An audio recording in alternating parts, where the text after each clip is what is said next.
All right, so I'm on the road again. It's probably going to be a real short one. I got to return a rental car. But the Twitter space I did yesterday obviously set off a bells for a lot of you. And it was intended to do that because sometimes people get very lackadaisical, very complacent, thinking they have a million days and months ahead that they could just put things off. And I'll get around to it when I got time. Well, today's Father's Day, by the way, for everyone that's a father. Get to spend that with my kids later on. But yesterday's message was kind of like what I tell my own kids. They got to get ready. They got to get things in motion. Sometimes the way it's given to you, if it's not spiced up with a sense of urgency, it could be ignored. And a lot of you took what I said yesterday and looked into what I was suggesting is going on. I'm not going to fill this one up with all that, what I said yesterday. After I just made session, I got the how. I could have been how I was actually trading when I first started. I was out on my space around used to Janic Sharp, direct for a sharp, diver, long. So the question is going to be, obviously, how did I actually, what was I doing? What was the thing that led me to trade? How did I do? I was working a job. Well, I mentioned in previous discussion, and also I use that called a quote machine, the actual prices for like whatever exchange I subscribe. So I want you to think about what I'm going to tell you. Imagine how, before you started trading, who got you your expectations were versus what they are. When I first started, obviously, I was right after reading Ken Roberts' ridiculous book, making me think I could figure it by one passing through very element doesn't set word sight to sight falseness and an unrealistic expectation that it's going to be dollar. I found out very quick. It was not true, and I did not close.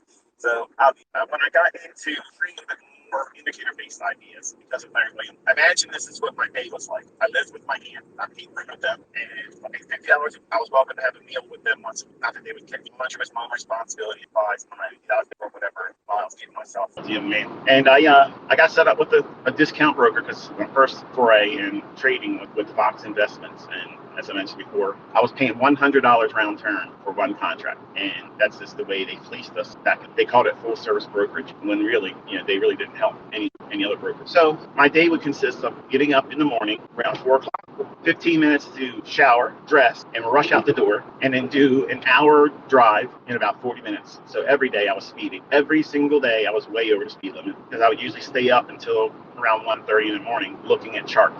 So I would get out to Owens Mills warehouse, get in the back, load up my truck, last minute things that I didn't have in the warehouse, any specific soda, juices, coffee blends that certain often have, all the stuff that would be a delivery item for that particular route. And then by 6 o'clock, I'm on the road. My route consists downtown Baltimore, Glen Burnie, all the way up to just about Aberdeen or around Hunt Valley, and then some stops on some days, back to the warehouse. I was looking for the next day, and they don't know. Well, the question is going to be, how did I find time to actually enter trading? Now, this is going to be, I might get this turn very good to the purpose on that. I didn't think about this. So far, so good. I just don't want to do too much talking and have to repeat myself. If you come through that, I've talked a couple minutes. Didn't even say the F word, except for Father's Day. That's 2 words, Michael. Give me a second. Just want to make sure we get through the tunnel. While you're waiting, and if you can hear me, let me know what you're doing today for Father's Day. Looks like we survived it. I don't want to say it too soon because it's not good. All right. So the question is, how did I do all the trading? How did I put the orders in? Because back then we didn't have cell phones. Well, let me put it this way. Cell phones were not something that everybody just had for granted like we have today. So during my route, now really think about this. The young guys and gals in here listening, they're really not going to fully appreciate this, but for folks that are old enough now to look back and remember phone booths and pay phones. Yeah, those weird devices you had to put money in to make a phone call. the corner stop drug dealer's office. certain phone booths you just weren't going to go into because they were being operated by a illegal LLC. So anyway, the quote track, if it got to a specific price level that I liked, and I would do pivot numbers. Pivot numbers are common floor numbers. And because I was only interested in buying, I wanted to see it move above a certain level. And I wanted to see it, once it did that, I wanted to see it pull back down into that same level. So it would break it. So break, for instance, like R1. Now some of you that don't know what this is are going to be like, what is R1? This resistance R2, resistance 2, and S1, S2, we support 2, and then you have your pivot number. Now, before you listen to this and start thinking, wow, he's giving me secrets to go out there and start using garbage, don't listen to it, don't any kind of weight behind that, okay? I'm not trying to convince you that this stuff is useful, but that was what I was subscribing to at the time. So when I was watching the quote track, for instance, if the soybean market went above R1 and came back down into R1, I would expect it to find support there. And then because I was bullish that day and I only wanted to be long, I didn't go short on anything. I would use that return back to R1 as my like support level buy. So here's what I was doing.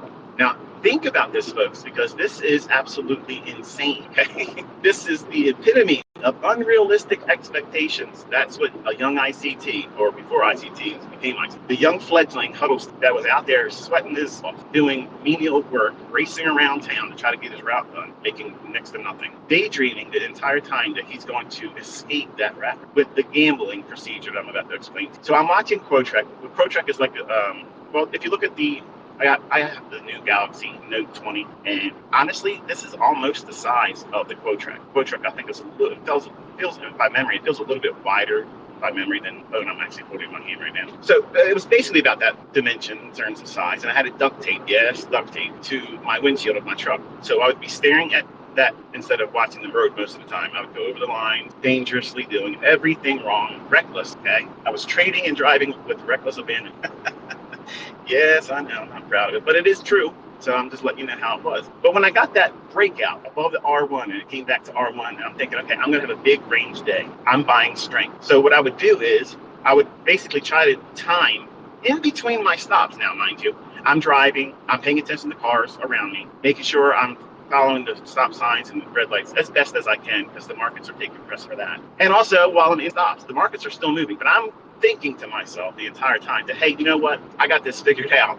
You know, this is the market will wait for me. You know, it owes me something. You know, the universe owes Michael Huddleston a favor. So it's reasonable for me at that time, 20-some years old, expecting that while I'm in there loading candy machines, coffee machines, and snack machines, fixing the bill validators that had the dollar bill jammed up, because you took the initiative to put something in there with Scotch tape on it, and the bill acceptor would jam up, and nobody could use it behind that $1. Do all those things, servicing the machine. The markets are still moving, folks. There's no pause. Then I come out to the truck, hurry up and race to get back into the cab, look and see where I'm at. I'm like, okay, what's the high of the day? Okay, all right, now I got to find a phone, because now it's done what I expected as the idea or the setup. Now the race again. I got to get to a payphone in this Isuzu truck. I think it was like a 14-foot cube truck. And I'm racing around to get to the nearest payphone. So I'm racing.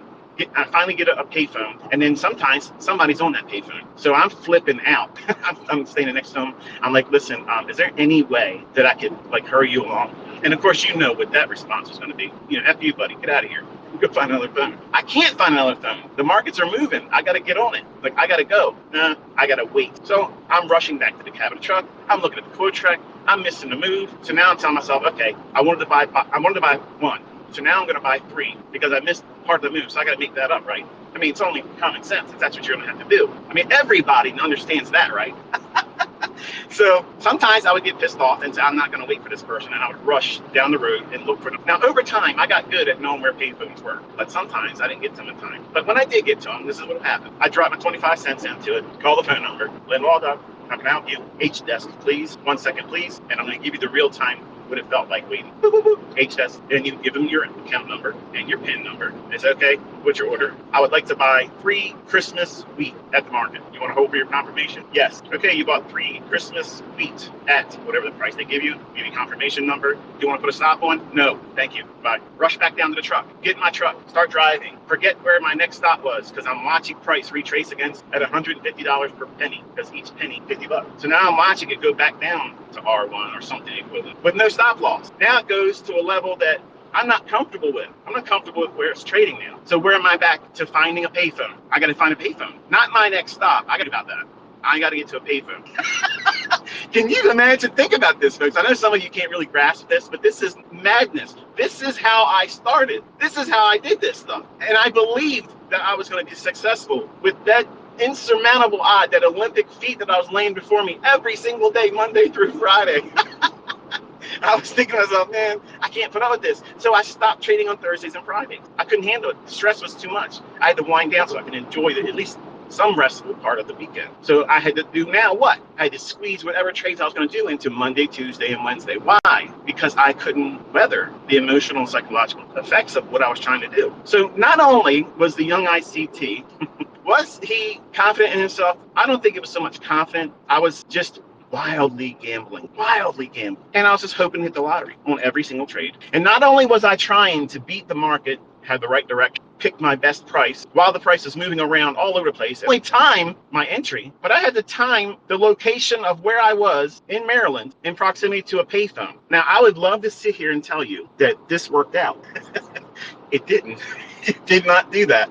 I literally went through 3 accounts trying to do that same stuff, blowing it, and blowing it, convincing myself each time I'll just be better. I literally went around in my personal vehicle, on my route, in my personal car, driving around, making special note of where every single payphone would be. Now think about that. That's how obsessive compulsive kicks in when you have it like I got it. And it'll convince you sometimes that what you're doing is the only way it's going to work, when sometimes it's impossible.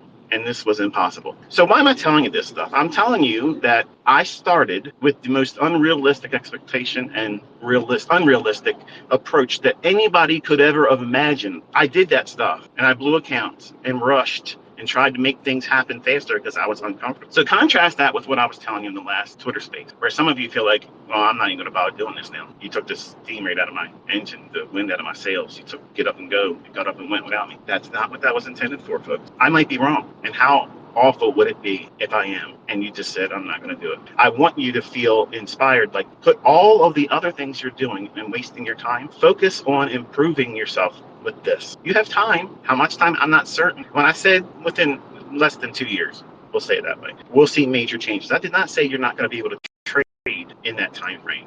Eventually, there might be something that will temporarily make it unavailable for us to trade. Will they resume trading? Yes, I believe so. But will there be a period of time where you can't? Well, if you were alive or aware of what was going on when September 11th occurred, nobody was allowed to trade for a while. They kept the markets closed. So it might be something like that, or it might be a little bit longer. I don't know. All I'm saying is just prepare. Just prepare and have in mind that that might be something that takes place.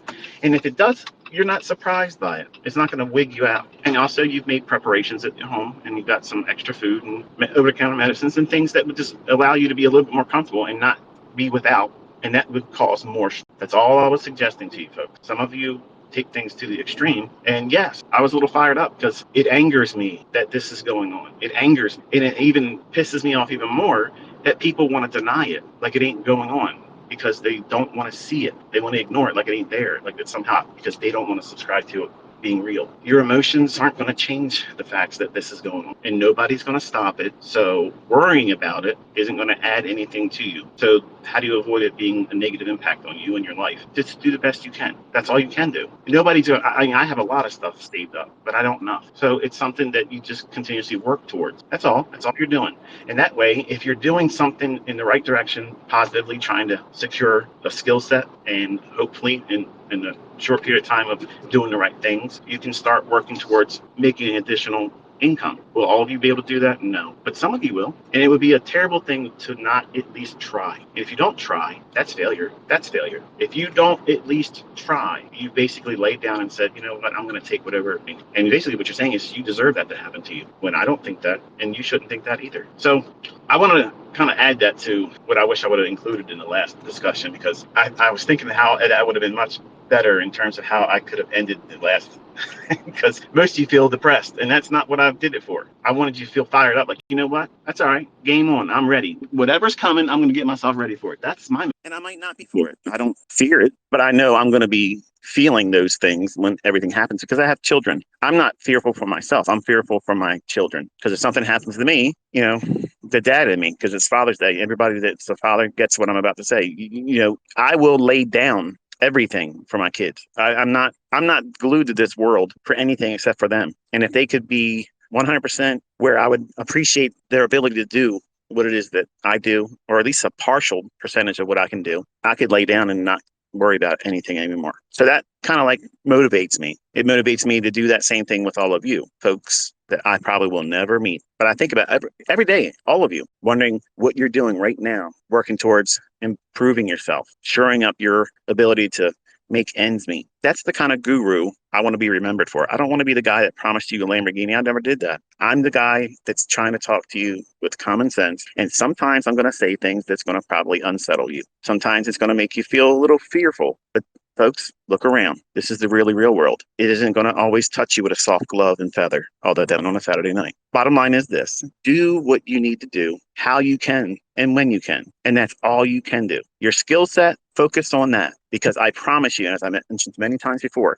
if you learn how to do this well, it is easy for money to fall into your hands. And that can happen overnight through funded accounts, partnerships with someone. Because guess what, folks? That's legal too. You can literally go into partnerships and they fund the account, and you are the person that would be operating the trades and executing, and you split 50-50. There's plenty of people that want to do things like that. Or if you have money saved up and you get your skill set to where it would be to be consistent, then you just go in with your own money. There isn't one way, okay?